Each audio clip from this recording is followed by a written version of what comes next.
it's unbelievably weak. I would say, I would call it the weakest right now. After reading that piece of garbage they sent us, I didn't even finish reading it. They said, I'm not going to waste my time reading it. I would say it's one of the weakest right now. It's on life support. That's President Trump yesterday in the Oval Office saying that the ceasefire with Iran is hanging on by a thread after what he called a totally unacceptable response to the U.S.'s peace plan.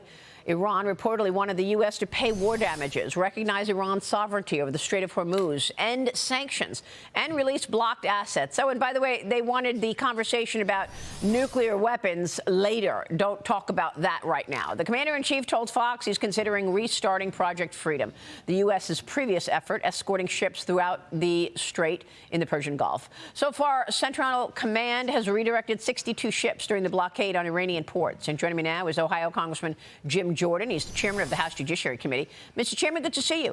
Thank you so much for being here. And I feel like this Iran conflict is certainly one of the big elephants in the room when President Trump goes to Beijing to talk with Xi Jinping. The president said on Truth Social this hour that he's on his way.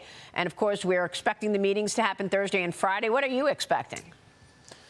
Well, I'm sure they're going to talk about Iran, but I don't think, again, I come back to the fundamental goal here. The objective the president said from the get-go was not to let Iran ever have nuclear capability.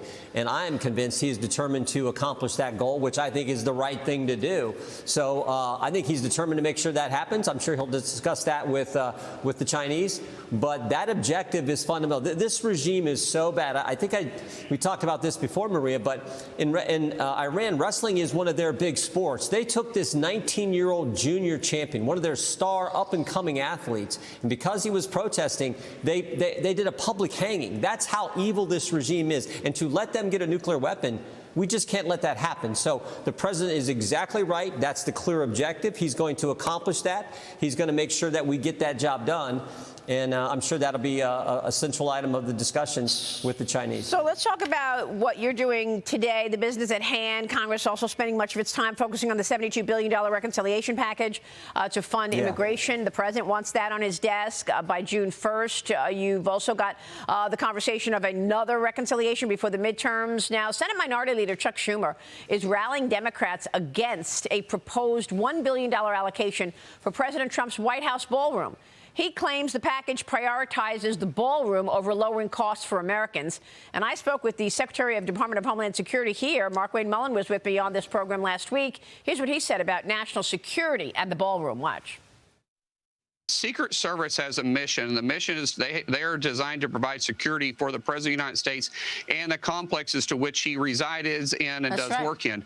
The Secret Service cannot take private funding because they also look over embezzlement. What the Senate is doing there is being able to allow them to have the security procedures in place and the infrastructure in place to protect that ballroom and also the grounds that the White House resides in. One of the biggest threats we have is from a drone defense. That is not a cheap approach to have actual drone defense for the entire complex from the White House, not just the ballroom. So that's what that $1 billion goes to.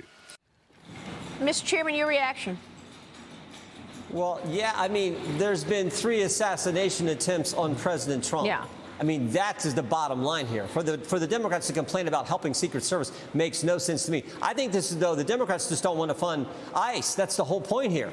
The reason we have to use this reconciliation package, this skinny reconciliation package, is to make sure that ICE gets funded. Yeah. That's the fundamental issue here. And remember their entire plan. First, they let in 10 million illegal migrants during Joe Biden. Then they create sanctuary jurisdictions, which makes it difficult to remove those migrants when they commit another crime. And now they're saying, oh, we don't want to pay the guys who do the removing. We don't want to pay ICE. So that's their fundamental problem. Yeah. They don't want to have ICE around. And now they're using this ballroom thing as a reason to be against the package. Yeah. I just think it makes no sense, particularly in light of the fact we've had 3 assassination attempts on our president. Yeah, absolutely. And unfortunately, Liz Peek, jump in here because we've got the Republicans have to use reconciliation for regular appropriations to fund real appropriate government right now. Liz Peek. Yes, Congressman, a lot of Republicans appear very concerned, obviously, about the midterms coming up. Don't they have to use another reconciliation bill to provide taxpayers for a reason to vote for them? For example, more tax cuts, perhaps indexing capital gains to inflation, which an awful lot of people think is an important mission. What is your confidence we'll get a second bill? What's going to be in it? I am totally for that, not to mention the whole fraud issue that I think we should address in a reconciliation package. I would have been for making this reconciliation package bigger. That decision was made not to not do that and to go with a focus on just making sure ICE gets funded. Okay, well then let's do the third package. Let's cut taxes. Let's deal with this fraud problem. Let's put in protections on the front end before American tax dollars go out the door and can be spent in these crazy ways like it was done up in Minneapolis. And what does Save America Act mean for a third reconciliation package? Can you make that a budgetary issue? Yeah, I would go with just the issue of making sure you have to show photo ID when you vote. I think that is just fundamental. If we can put that in the package as well, I think that makes a lot of sense. Right, but I mean, you need to make sure that you're going to have lower spending. I mean, for the Byrd rule, right? So, how do you make that a budgetary item? Because you have to send money to states to ensure that people have citizenship? Exactly. You'd have to get innovative with that. But again, you put that in a package with tax cuts, with fraud prevention, with parts of Save America Act. That, I think, makes sense, and we should do it. All right. Congressman, I got to ask you about some other things here, because former President Joe Biden's lawyers are expected to oppose the DOJ's plan to release the redacted transcripts and audio recordings from Joe Biden's 2017 conversations with his ghostwriter. So, Mr. Chairman, these recordings stem from interviews conducted for Biden's 2017 memoir. Do you want to see those recordings? You've called to see the details on those conversations, right? Yeah, I mean, and the best evidence is, well, I mean, they've already released the transcript. So I think, first of all, they've waived any privilege that they want to try to exercise here. And you always want the best evidence. The best evidence is if you have an audio recording, that's the best evidence. We'd like to see that. I think it's just important for the American people to know exactly where the President of the United States was. Remember what Mr. Hur said, the special counsel. He said that Joe Biden would be he would be viewed as a sympathetic man who was forgetful and all this stuff. Well, we'd like to see all that information, I think, to underscore what the Democrats were trying to hide just a few years ago. So we've asked for that information. Hopefully we'll get that information. Again, I think any privilege they want to try to assert has already been waived because we have the written transcript. Now we'd like to see, or now we'd like to have the audio recording as well. Yeah, I mean, no wonder President Trump always points out the auto pen. Who was making all these decisions wasn't, in fact, Joe Biden himself. Meanwhile, Fairfax County Commonwealth's attorney Steve Descano is facing a DOJ civil rights investigation over allegations that the office gave favorable plea deals to illegals. Now, this is a Soros-backed prosecutor. He's dismissing the probe as a politically motivated partisan attack, as you would expect. But Descano is set to testify before your committee subcommittee Thursday. A victim rights reform council requested the DOJ launch an investigation on behalf of Cheryl Minter. Her daughter was fatally stabbed at a bus stop earlier this year. Terrible story, allegedly by an illegal from Sierra Leone. What can you tell us, Mr. Chairman?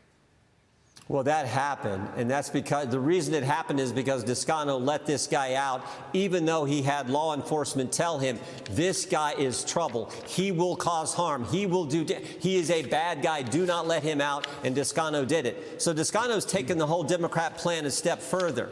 They let in 10 million during Joe Biden. They create sanctuary jurisdictions, which makes it difficult to remove those individuals when they commit another crime. Then they try to defund the people who do the removing ICE. And Descano said, and what I'm going to also do is just not prosecute illegal migrants who commit crimes. That is what happened. And that is preferential treatment because he does prosecute American citizens who commit crimes, but not illegal immigrants. And he put it on his website.